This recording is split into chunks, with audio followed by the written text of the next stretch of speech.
समस्त नमस्कार। आज आम कथा हेमा जेनटा पीला बेले गरम थिसी पी करी संपर्क आरंभ हेसी कड़कदार सुगंधित चा विषय ने। तो भाई माने ख्रीष्टपूर्व 2737 किंवदंती अनुसार चीन रो सम्राट सेन नंग सामना ने गरम पानी पीबार लगी रखा जाइथिला।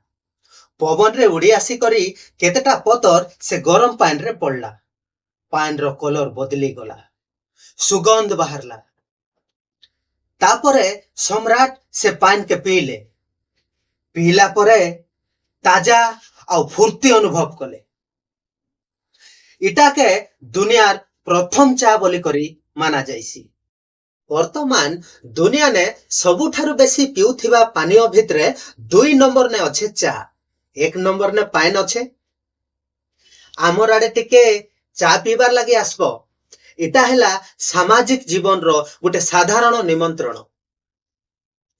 चा दुकान होउछे समाचार आउ आलोचना रो केंद्र।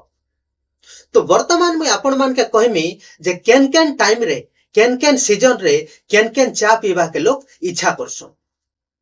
शीत आउ सर्दी रे अदा वाला चा, खरा दिने लेंबू चा और पारंपरिक आयुर्वेदिक चा हैला तुलसी चा। वर्तमान में आपण मान के कहबा के चाहिमी जे किनी कर पीबार चा आउ किए खुशी रे बनै करी पिलाबार चा इटा अलगा। तो जड़े युवक स्वप्न रे ताके चा पीबार लोग केंता थिबा सेटा भागुछे, सेटा मुई आपण मान के सुनौछे।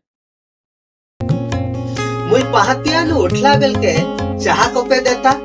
मुई पहातिया नु उठला बेल के चाहा कपे देता। मोर मन रानी हेता। मोर सुखे हो कि दुखे हो पाखे पाखे थीता। मोर सुखे हो कि दुखे हो पाखे पाखे थीता। चाहा कपे देता मोर मन रानी हेता। मुई काम कबार करी फिरला बेले जुगी बसी थीता। मुई काम कबार करी फिरला बेले जुगी बसी थीता। चाहा कपे देता मोर मन रानी हेता। मोर थकान मिटाई देता। चाहा कपे देता मोर मन रानी हेता।